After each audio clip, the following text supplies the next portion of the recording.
Alright, so we are going to commentate my most recent PB for Clair Obscur Expedition 33, Act 1, New Game Story Glitchless, or Restricted, or whatever you want to call it. I achieved a time of 48:32, I believe, at the final hurdle. It may need to be retimed, so it might be a slight bit out once, but they will officially retime it when I submit it. I'll probably submit this commentary as well. So, yeah, let's start the run. And I'll be explaining everything as we go. Let me know if you're watching live. Let me turn the audio up so that we've got good volume. There we go. Let me know if you guys are watching on Twitch. Let me know if anything's too loud, too quiet, anything like that. I'm going to have to move the chat because that will come up over that controller. So I'm going to put you guys under the splits for anyone that does pop in. So, I'm going to explain to you my run and my route here. I'm going to get my notes up so I can read it to you as we go. Alright, let's go. And if you have any questions and you're watching... if you're watching on Twitch and you have any questions, feel free to ask. If you're watching this later on down the line on YouTube and you have any questions or, you know, any queries or anything, then please do comment and let me know. This is, you know, I'm still new to this run. We're still working it all out, but we've been routing everything down. So compared to my 52, we've now dropped a load of the things that we used to get, including marking shots.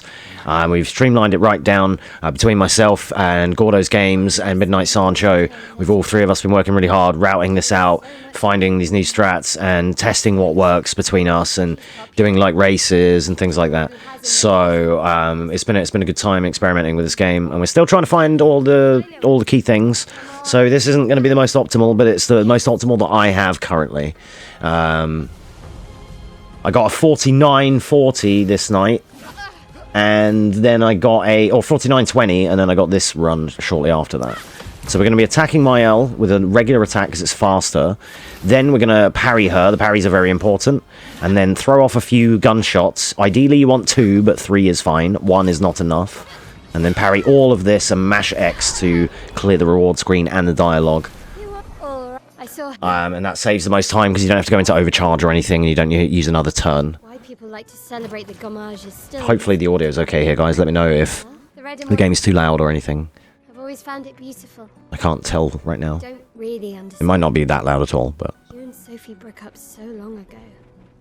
But clearly you never got over her. Why'd you wait? So we're just going to be cruising here, and as always, we're going to be trying to skip all the cutscenes as quick as we can, but there is a slight delay...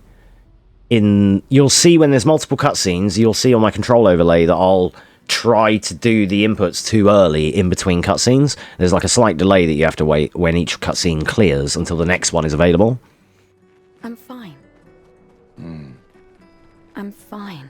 I've lived 30 years. Look around. We've had so there isn't much to explain in the opening here. It was mostly just the Mael battle.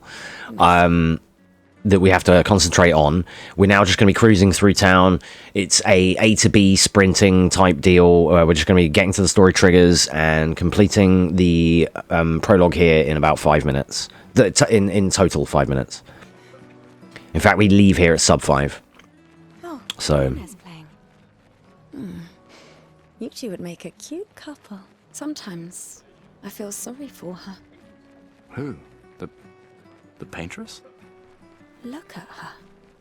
She looks sad. Yeah, I think the other difference is where we've been learning about the different pickups and what we don't need, and that's what we've been testing, you know, just working out what you can get away with. I have worked out in this stream today that I can probably save another 20 seconds, actually, because and we're going to do it in this run. I go to upgrade the Medallum sword for Mael twice, and I run off to the curator to do it, but I can probably get away without doing it and still get the same results. That's what I found out in practice earlier. So, you know, stay tuned on that one, where there may be another small PB soon. But I'm honestly, if I don't get another PB, I'm not even that mad, because a 48:32 currently at recording, 29th of May 2025, this is a great time. This will currently tie the official submitted world record at the moment, which is held by Gordo at Gordo's Games, which is a 48:32. But he already has a better time than that. So I think he has like a 48:16, and Sancho has a 49:47, I think. So potentially, by the time you're seeing this, if all our runs are valid and you know, all being well, we might even be the top 3 on the leaderboards. So that would be for this category, which would be kind of cool because we're all friends. So we are friends, peers, and colleagues, and we're all, yeah. It's been nice running it together. It's nice running this with people when you can talk about the strats and exchange notes and things. Maybe I'll find a way, like a Google. I'll upload my notes to a Google Doc, and then I'll put it in the description to this video, so you can like read my notes along with the run. And if you want to try it and do it yourself, you've got it all there. Maybe I could do that. So here we're going to be skipping just multiple cutscenes. We mashed a lot of dialogue and skipped some cutscenes. We're going to heal Gus immediately here, just to make sure we're not going to get hit. But at this point, it's now just muscle memory, and it's just there's no reason not to. It doesn't cost you any time. So we're going to be having our first fight here with the Lancelier, or Lancelier, I guess it's probably actually pronounced, but.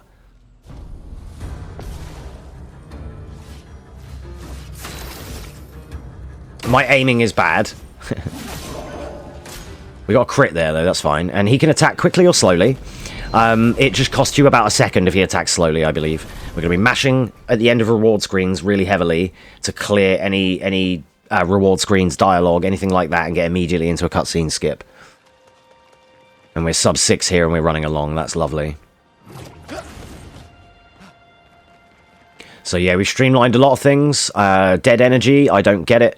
Burning shots, I don't get it anymore. Marking shots, I don't get it anymore. We don't get staggering attack, I don't get exposing attack or anything else. This route that is what I like to call basically it's like the dodger swapper route, because it relies on swapping dodger and critical burn and having Gus with 3 agility to maintain the exact turn orders I want all the way through the run. And that's only because of the strategies that I use. So I probably lose a bit of time for the amount of menus I do, but it helps me get the quick battles I know how to get, which are not the most optimal and are not the quickest. I've already seen some ways I can save time, like the robust Sacca Patate, so that's fair, but I just kind of have a tried and true. Here we're going to be shooting the core and then firing off a few extra shots into an immediate melee, and then ice lancing to kill. We do 2 or 3 shots here because 1 to 2 shots may not be enough, and then Lune's ice lance sometimes, like, I don't know if it's ice lance or what, but you get trolled for damage, and then that guy survives with like 4 HP, and he goes into a really long attack and jumps in the air.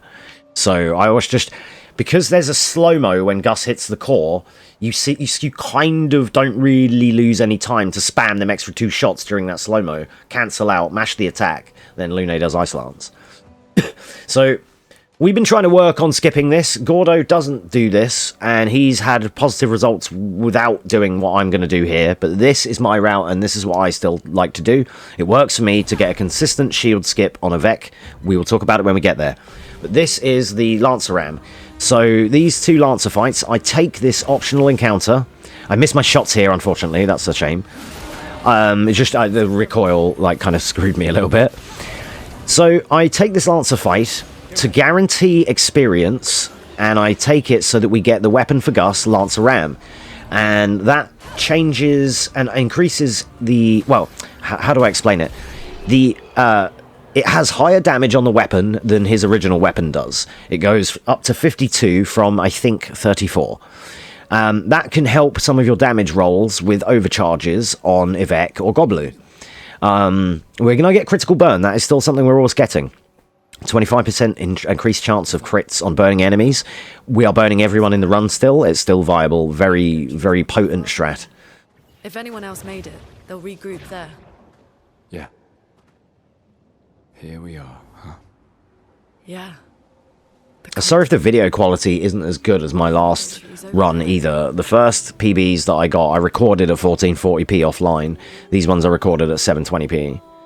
And we're now recording this over a recording, so it may look a bit shitty, so sorry about that. But I probably will. I'll submit the commentary as my submission for Speedrun, but I will link and probably upload at least the base footage as well as the non-commentated run, like maybe unlisted. So we did a little ledge hop there with a specific visual cue for Lune to clear the ledge with the where the flowers were. And then in this battle with the Velestas, these are the amorphous blobs that I hate, because if they attack quickly, it's an arm swing. If they attack slowly, it's like a charge up. And it's kind of hard to parry when you're just getting used to it. The reason I get the Lancer Ram is to guarantee the experience if I don't land the parries on them. I'm now okay at it, but it used to be a good backup, because then otherwise, if you don't land them parries, if you don't do that last fight hitless, you will get to Avec and you won't have the 6 might that you need, because you haven't got the experience. You needed that bonus experience from hitless on that fight. So, yeah, we got unlucky as well there, because we got damage roll memes, and Gus didn't manage to kill. So I sent an attack, but they always dodge it. There's a slim chance it can land. And then Lune had to finish the job. So we actually lost a few seconds on that, annoyingly. So there are still going to be pockets of time save for me to have here in this run. But the situation I'm at currently is, like, I don't really have a run going until I get a good Goblu and I'm ahead.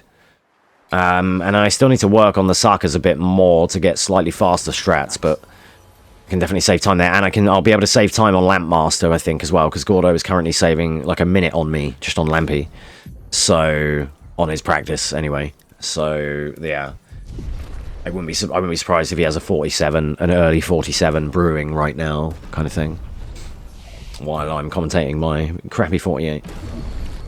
So here we're going to be giving Gus the Lancer Ram, giving him Dodger and Critical Burn, and then we're going to be upgrading everyone's Might, and giving Gus Marking Shot, his first skill, because it synergizes really well with Immolate, so we're going to be utilizing that all the way through the run, and then later we're going to be exchanging the synergy with Marking Shot into Per Se. This is the best opener you can get from Avec, the spell opener, especially if it focuses Gus and he ends up swimming in AP. Then we're going to send an Assault, and this is for the charges, nothing else. It's not for the damage. Although the slight damage works out okay. Most people do shots into Marking Shot there, but we're slow and steady to do a big burst damage at the end. That's why we don't shoot the core or anything either. We're going to do a big burst set up at the end to drop him and skip the shields. Take him down. So compared to like my 52, I don't think I had shield skip or anything. So there are some new things here that you're going to see if you watch my last run. So he's going to summon minions here after that tick, and then Lune's going to get her Immolate off.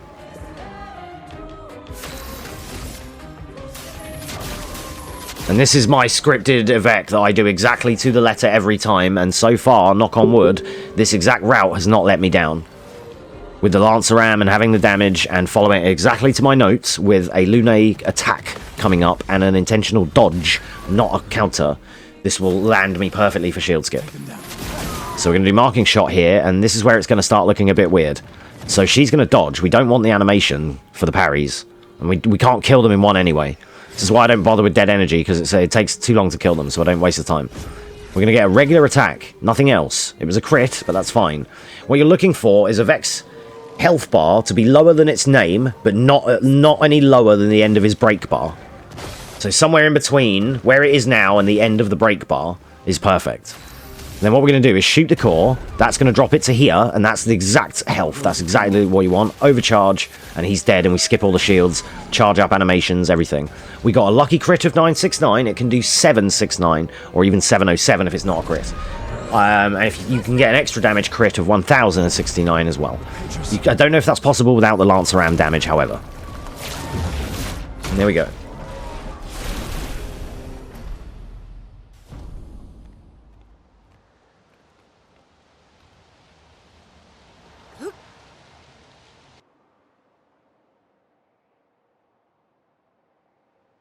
Okay, we're rolling. The message said head north to the weird corals. And a door in a hut. It's been a long day. We should make camp. I'm fine. Let's keep going. We We won't find my L if we're dead.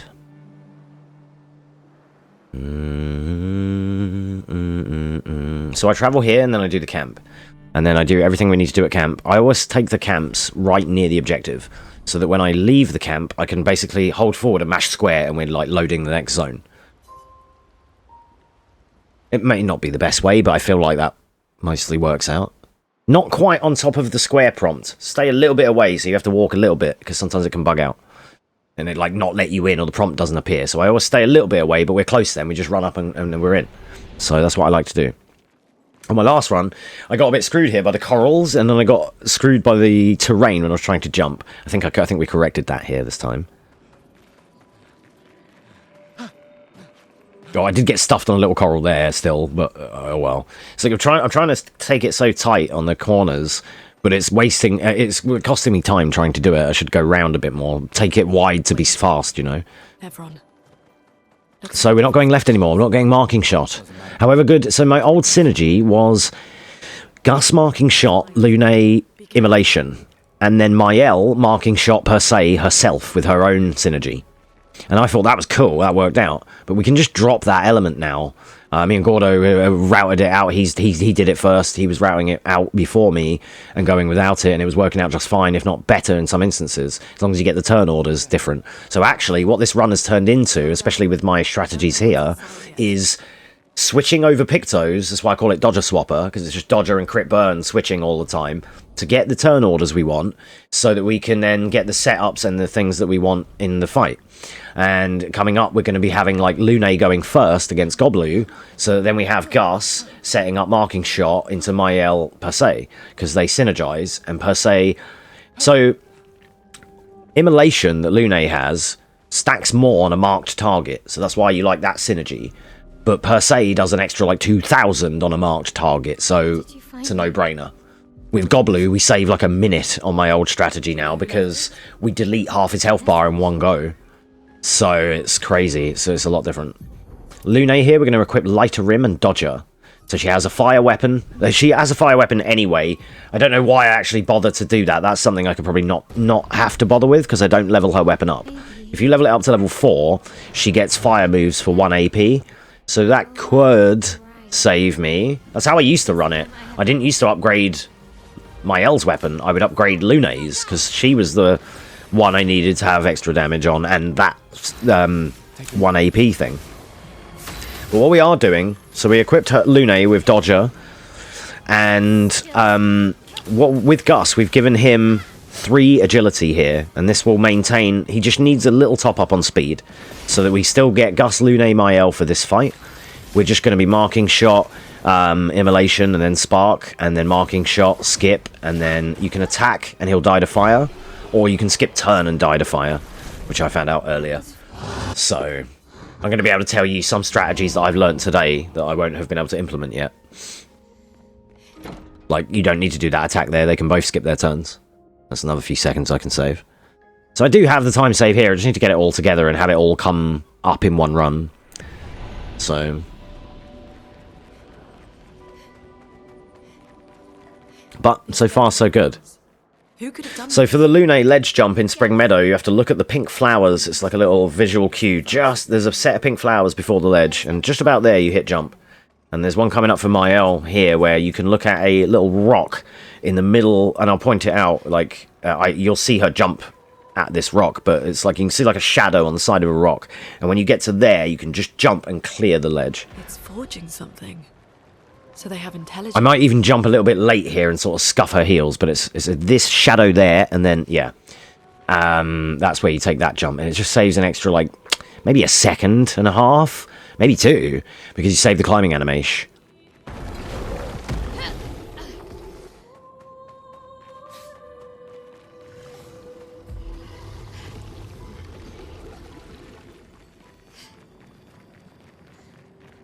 So many.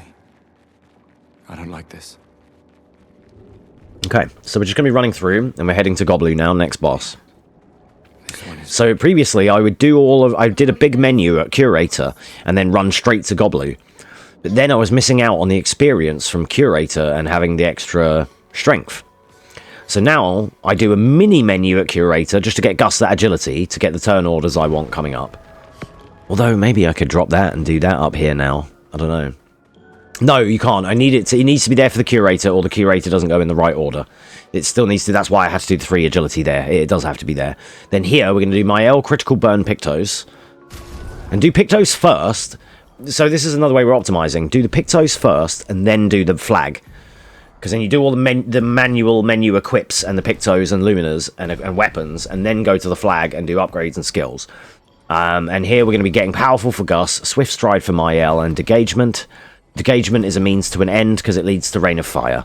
That's for later. So, here we go. Mael having critical burn here gives her a 25% chance to get a 5,000 per se instead of a 3,000. So, in various different runs, you may see that come up, whether it's mine or someone else's. You'll occasionally see a yellow 5,000 per se, and that's why. She can get crits without the critical burn anyway, but it just helps. So here we're going to be parrying all attacks, obviously. This gets rid of the shields immediately. All my strats and my notes and my route imply that you parry everything. So here we're going to start with Lune. We're going to immolate into powerful. No, we're doing marking on this one. Okay, okay. I think I did powerful in the second lap instead. I'm ready.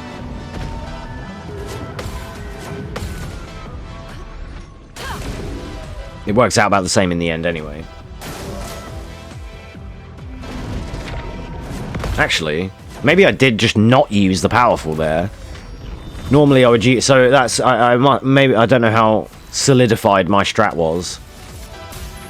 But usually Gus would do powerful there so that my L's per se when it comes out is going to be ridiculous. But I think we're just going to do the mark strat. It still will be about the same. Yeah, 4. We got a crit. So, lovely. There's a small chance as well that early on, when she goes into Virtuose, there's a chance that Goblu hits my L and we get an extra 1,000 damage that is kind of unaccounted for. Which sometimes you don't get, so...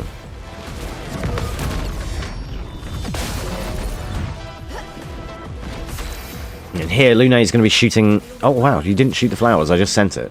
Okay. Oh, I did Gus for the flowers. Like, I'm doing it... On this run, I'm doing it out of order.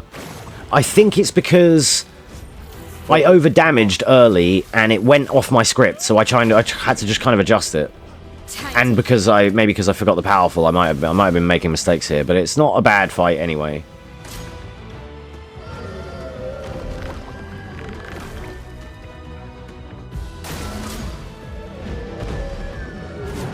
It's like flustering me commentating it because it's not doing what I expect it to do. I only did this run a couple of days ago, but again, things are changing really fast here. So we're not taking out these flowers this time.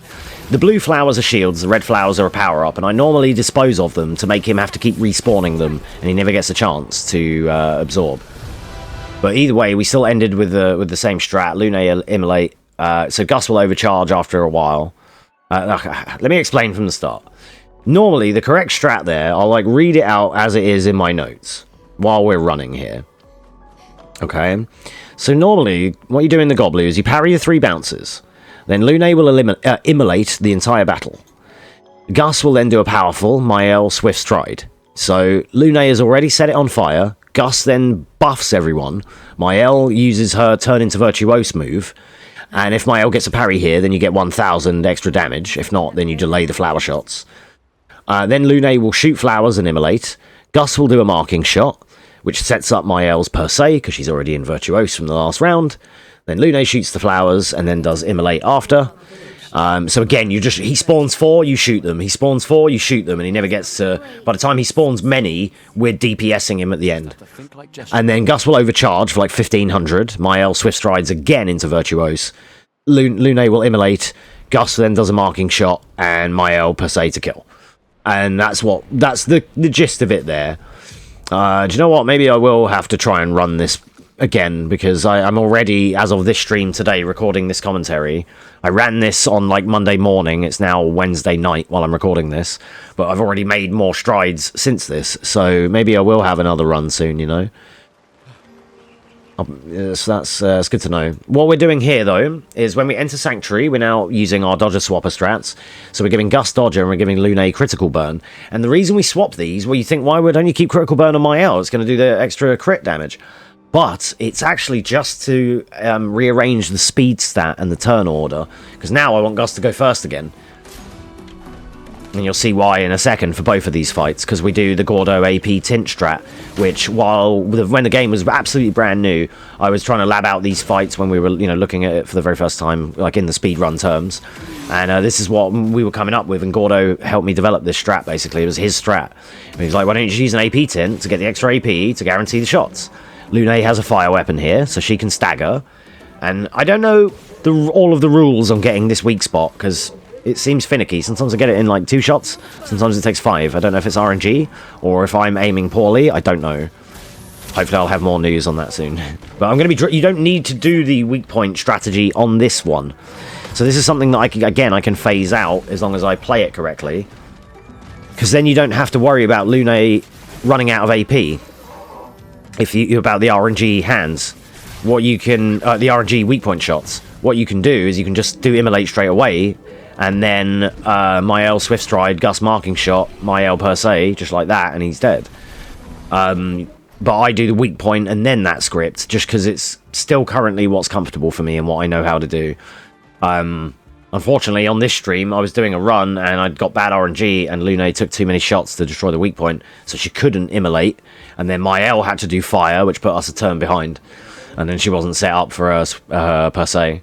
So, like, my last attempted run right now kind of died right there, actually, annoyingly. That's why we're commentating this. Because this is, even though this run isn't as good as what I'm doing today currently, it's a run that made it. So we're going to, and I'm going to submit it currently anyway, so we're going to talk about it.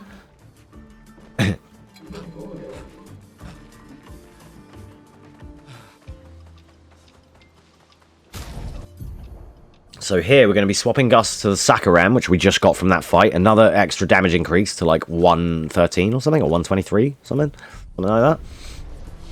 And then we just switch over some Pictos and some Luminas here.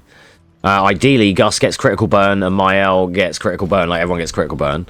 And Dodger, and then you can you have to rest. Make sure you rest, that's very important because we need the AP tint back. So you got to do that, and then do attributes might, and then we're going. Other than that 3 agility, it's just might for everyone practically now. Let me just shoot this bot real quick. Boom, you're dead. Alrighty, thanks for joining the stream. I don't need the best viewers. I got the best viewers already right here, buddy. Thanks. So we're going to be parrying this guy, and then parrying this overhead move here.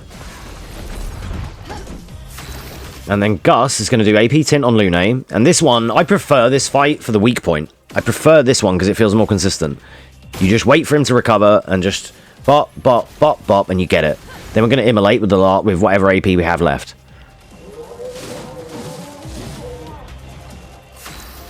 Then here, Mael is going to do Swift Stride.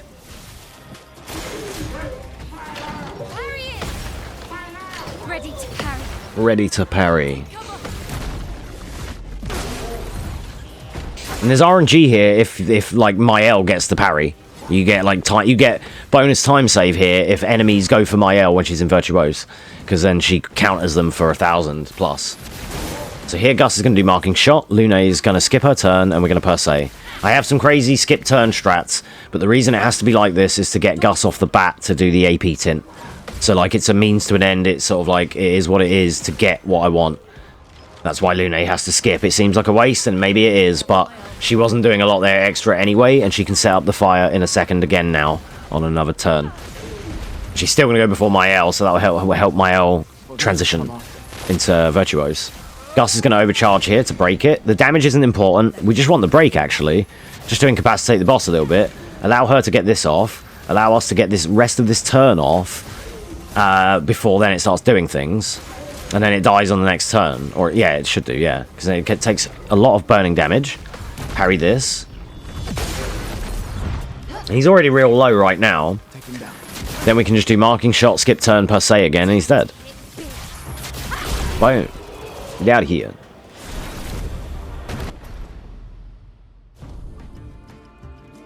Brilliant. That went swimmingly. So then we get Breaker, which is 25% increased break damage. We're going to be equipping it, perhaps not even reaping the benefits of it, but I like to have it on. I feel like it can't hurt because you have it on Gus or CL, and mostly CL actually, and if anything, it actually benefits CL for Lampmaster, so Or I feel like it can, because sometimes I break Lampmaster and then it's donezo because it can't play. This new setup I've got has a 3-minute Lampmaster. The first round is like 2 minutes, and it's a slog. And the first phase, and it gets so many turns off. And in the second phase, we slay it in a round and a half. So here we're going to be giving Mael Might and learning Rain of Fire. This is going to be our key technique for the rest of the run. On top of Per Se, obviously. But the stacks that it adds and the damage it does. If she's in Virtuose and does Rain of Fire, like if you're playing casually, it hits for multiple thousands. It's a great fucking move. I guess It's double hit as well. not a pre- But it stacks 6 fire stack on them. And you may know, because if you've seen my runs before, and if not, and I've done a poor job of explaining, but I did mention at the start that we want to stack fire. It's really potent. And that is still a lot of the scripting and strategies I have probably wouldn't work if you didn't immolate, because we're subconsciously relying on that burn damage that fills out the rest of our script. That's 200-300 damage per burn tick on a Vec that we're not outlaying, but the burn is, you know. So this is my favorite character. I've said it before, I'll say it again. If I get to voice any character in a video game, I want to voice someone like him, where I get to go, and it's like part of my lines. Here we're going to be... You have to get this parry so that you have 5 AP for Rain of Fire. This strat falls apart if you don't get the parries, like I might have already mentioned that, but all the parries are very important in, like, the whole run. Like, the best runs of this are going to be just hitless all the way through all the time. When you've played it a few times, there's actually no reason why it wouldn't be. Then we're going to be doing... So basically, Rain of Fire. It's parry, Rain of Fire, attack, skip turn, and he's dead to fire. So that's basically the loop. It's just like parry, Rain of Fire off the bat, and you're good to go. You can even do a couple of free aim shots and then skip turn or something. It doesn't have to be an attack. You sometimes, if you get crits, can just skip turn early, and you save yourself like a bit of time here. What happened to me in an attempt this evening is because I got hit on the ultimate sucker, I didn't have the bonus experience, and I think Mael was short a little bit of strength.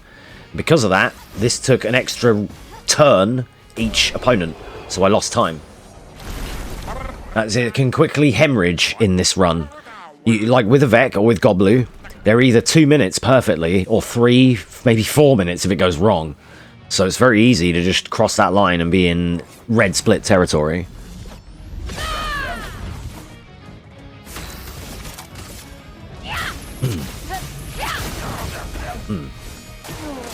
Rain of Fire also puts him in an offensive stance, which isn't as good as Virtuose, but it's good enough to get that extra bit of damage there. And here we can just skip turn and he's dead. He's weak, so... The only thing I hate is it actually takes quite a while to charge the R3, which is skip turn. It seems to take a while to charge that circle, and I'm like, come on, dude. Like, it does take a minute. And then for CL here... I don't know if I got the quickest one. There's a few different CL fights you can have, but optimally it's parry, Rain of Fire, and she kills herself with Rush.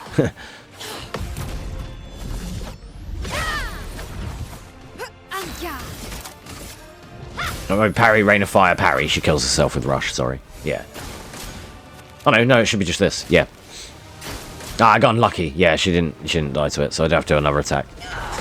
Just get this parry in here. So ideally, yeah, if all goes well there, I think you may have to have a crit. But if all goes well, when she does Rush, she then just dies to fire, because she speeds up her own death. It's hilarious. So we're leaving there at 33. That's good. And now we have the Medallion, which is the best weapon in the game. Thank you. Get out of my way!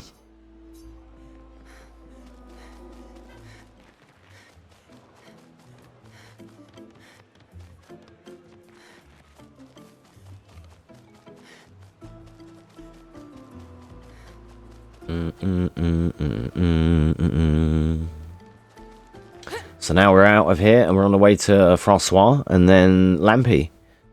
The last final 2 battles. Basically.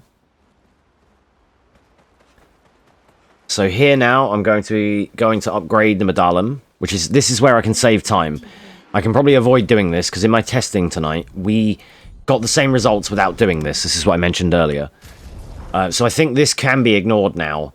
But the reason I do it is because in older runs, we used to level up my L and go to the hidden arena, like the solo route. Even with team route, I used to do that just to get the extra stats, you know, because I thought we needed it. But we needed that extra, like, to be level... At least if my L was level 16, the last few battles are completely free, because she gets that full damage, and, she, you know, you got the solo Pictos as well if you want to go solo. But if not, even in a team environment, she's still got the damage, and it's GG. But all of that process is like another 5 minutes. So... when we started to skip the hidden arena, which is where we would go after Francois, I would take Esquier to the hidden arena, and then from hidden arena to Stonewave Cliffs. But now we don't do that. So when I initially started this, I thought, you know what, let me just give Medallum 2 upgrades so that it gets a damage buff to counteract the levels that we now don't have, because she's level 11. My L ideally is level 11 after the CL battle. No, after like Dominique, I think she's level 11. In the arena there, so I think we finished the run at like 10. It would be Lune 10, Gus 10, my L 11, and CL at level 15.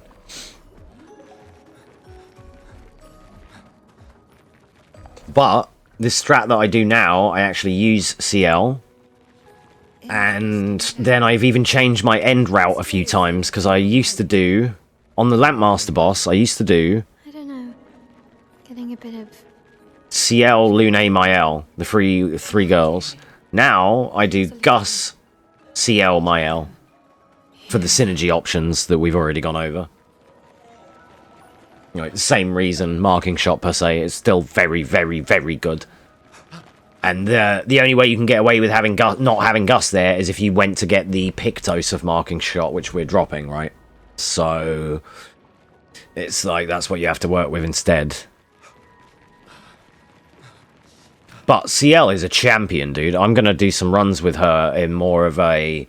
When I start running full game and everything, I want to try and get her in as a main, like, to have a CL route. Okay. I know Sancho wants to do the same thing. Maybe we'll work on it a bit together, because I like the Lune route that Gordo does, and I want to play that one. I just want to do, like, runs of everyone's route, because the Lune route with Lightning Dance looks really fun.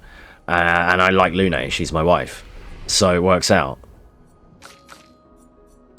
Here we're going to be taking Gus out of the party, putting CL into the party, giving her Breaker and any Pictos that Gus may have had, which are currently none anymore. And then she's going to unlock these skills here in this order, the top left ones into the bottom row. The reason I do it in that order is just because it's my muscle memory on controls. If you unlock them differently, if you change the way you unlock them every time, there won't be the same buttons every time. So I like Sealed Fate on like R2 triangle, so I know where it is.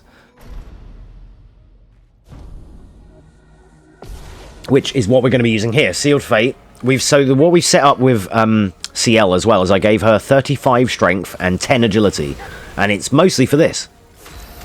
So she can do Sealed Fate, which is 5 to 7 hits. GG's. There goes your shields, mate.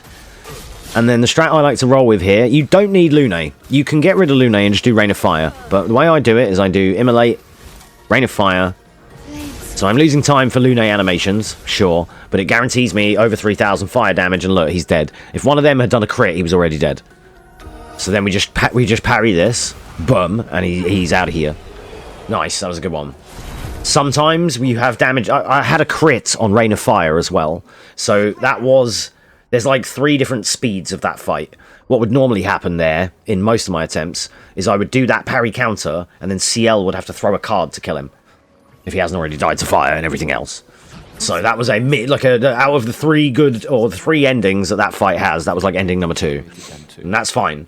But the way that Gordo does it now, and Sancho does it too, is they use just the 2 girls, Mael and CL, to do, obviously, because if either of them parry, they're both doing damage. Mael's already in Virtuose, so it narrows the options. He's not going to go for Lune if Lune's not there. Immolate doesn't really help. Like, it does, but I think Rain of Fire would just do the job on its own. I tried to mitigate that and see if I could get away with the 2 girls and using Per Se, but then he's not on fire. So the Per Se seems like an attractive option there, but it's not really. especially when Francois is weak to fire very heavily. He doesn't actually have a lot of health, but he is really weak to fire. Your normal attacks and everything, and your power, your skills won't do a lot. They do a chunk to him, but not a lot in the grand scheme. But when he gets set on fire, and if you use a burning attack and he gets fire tick damage, it just deletes him, as you saw. So it's very good against him. The suckers are weak to fire, and so is he. So luckily, it's part of our strat, and fire's very prominent, as you've noticed. Oh, lovely. Thanks for the GL. We are commentating my current PB. I've already noticed during this commentary a few little time saves that I can have, actually. So I may try and run it again and get like an early 48, because I think it is possible. But we're just doing a commentary here just so we can I'll probably submit this one for now, and then maybe by that, maybe I'll have another run in a week or two, but we're not going to worry about it too much. We're just doing a little commentary for Twitch and for YouTube here. Elite Gamer in the chat, he's a Final Fantasy X speedrunning legend. So it's good to have you back, dude. Welcome back. So we're just heading to the final boss now. You came to the last boss. We're going to be taking down the final boss here, Lamp Master.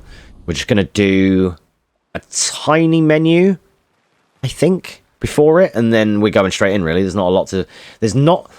Because we've streamlined so much, we haven't got all the skills and things that we used to equip and that we used to balance between, and we don't have the experience from the arena or anything to the might and anything to worry about there. So when we get to the flag before Lampmaster, we're already good to go, nearly. So, yeah. We're going to be... What do we do there? It's just... Oh, that's it, because then we're just removing Lune and adding Gus. And then we're going to be equipping Gus with a few Pictos, Mael with the new Pictos we just picked up, and then going for the boss. And that's it. So, yeah. It's pretty... Once you get going in this run, it doesn't feel that long. If that makes sense. Like, before you know it, you're fighting a Vec, and you're like 13 minutes in. And then you run to the next area, and you basically just do a little menu, sprint through, and then you're at Goblu, and then you go through the next area, you just take out the two suckers, and then boom, you run into Francois, and then you kill him, and you run in here. It is quite snappy run when you get going on it. Especially the better you get, the more intricate you... Well, so... The better you get, the easier it gets, because your parries get better. And then you always parry everything, you get the no damage, you get more experience because of the bonus. That means you can route out a few things, because you're good enough to not need them anymore, and it can work out really well here. So far, in this commentary, and in this run we're watching, I don't know if I've even been hit. I think I've parried everything perfectly in this attempt so far. Let me know. I haven't been paying enough attention. For those of you that are watching this later down the line, if you're watching on YouTube, have I got hit? Did I get hit anywhere yet? Because I know Lampmaster hits me a few times. I'm not very good at the parries, but I don't know if I've actually been hit by anyone up until now. Let me know. I'm interested. I haven't paid enough attention to myself in the run to see if because I've already forgotten what we just did, and we're moving on, and I'm commentating. So, like, have we been hit? I don't think we have. Maybe I have been hit and I've already forgotten it, and I was like, oh, that was unfortunate that we got hit there. Did anyone hit me? I can't remember. I'm brain rotted. All I can do is go fast in the game, but I can't remember going fast in the game.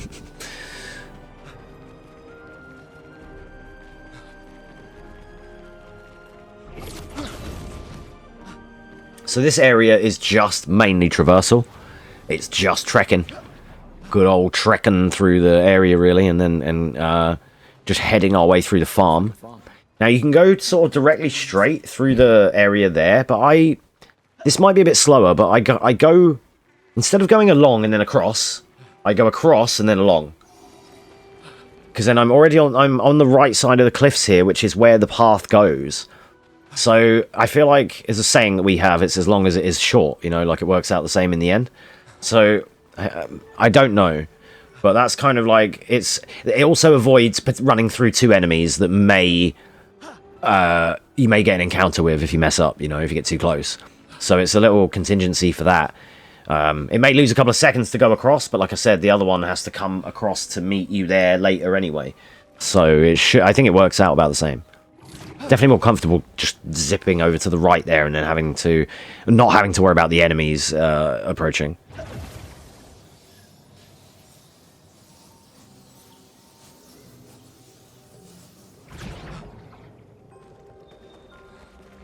So yeah, like I say, it's Wednesday night when I'm recording this right now, and I done this run I did it on Monday morning before our race.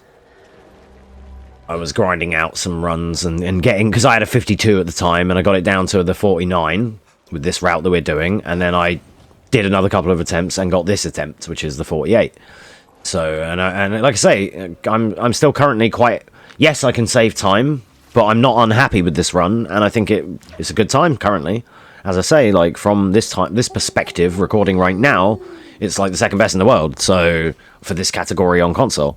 So, you know, I'll take that, but perhaps in a few months it might be like 5th, who knows. So here we're going to give him Dodger, Critical Burn, and Breaker. We've removed removed Lune this time and put Gus back in. So that's the new difference here. And then Mael's going to get Energizing Start and Augmented First Strike. Ooh, but I sense something scary. I could definitely get into this, like, sub 45. I'm sure I've definitely got 25 seconds of time save on top of this that I could be hitting this cutscene just at 45 minutes, I think. So, my Lampmaster fight. This is a 3-minute fight, which I've got. So I messed that up there. I got hit immediately. I'm not very good at that one. We're going to be trying to time the parries on these. This one's quite hard to get, but you just have to do it sort of preemptively. There is an audio cue. What we're going to do here is Focused Foretell.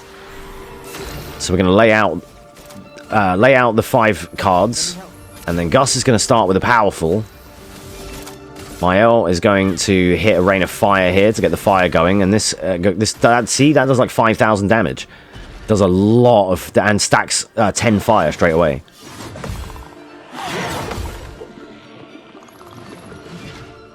I'm bad at that parry as well, so this is where I start getting slapped.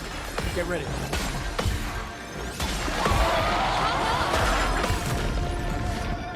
Again, RNG to be had here. If Mael gets attacked in her Virtuose stance, she'll get 200% extra damage, obviously. So then, yeah, you can save loads of time here if that happens to her. But my scripting works like outside of that.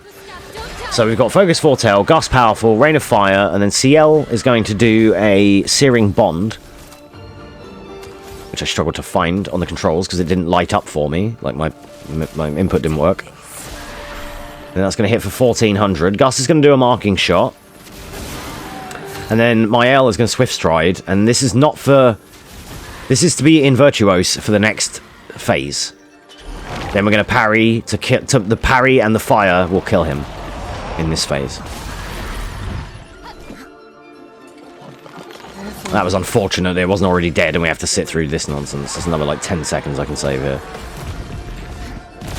That will finish it off. Look, it was just short. If it had hit Mael any time in that fight, we wouldn't have had to deal with that extra attack. So now this final phase is really fast, actually. Especially for my route, I feel like this is really quick. I know there can be quicker, but this works for me so far. I have to deal with a slow phase 1 to get a fast phase 2. I can parry this string of attacks really well. You just listen for the audio and press just after the audio is finished. The screech.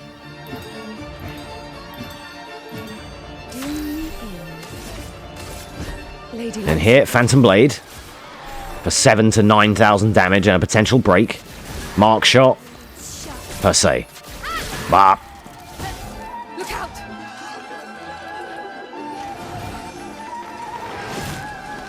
Shooting the lamps when it does a weird ritual with its lamps just stops that move. But we want to parry that move, so let him do it. It's fine. Jump this. You have to jump that or you get silenced and your run's dead, basically. So I lose some time here, I think, because of his amount of animations, but he's dead. There you go, GG's. And I believe time is on clearing the reward screen. So I believe that to be a 48-32, but it will be retimed. And there we go. Now, I didn't go to the main menu at the end of the run to show that... Oh, actually, no, I do. Tell a lie. Never mind. I was wrong. And there's the version number right there. 56442. Just so it's clear there. So yeah, there we go. That was my current PB, 48:32 roughly, of Clair Obscur Expedition 33 Act 1 New Game Story Glitchless. Thank you for watching.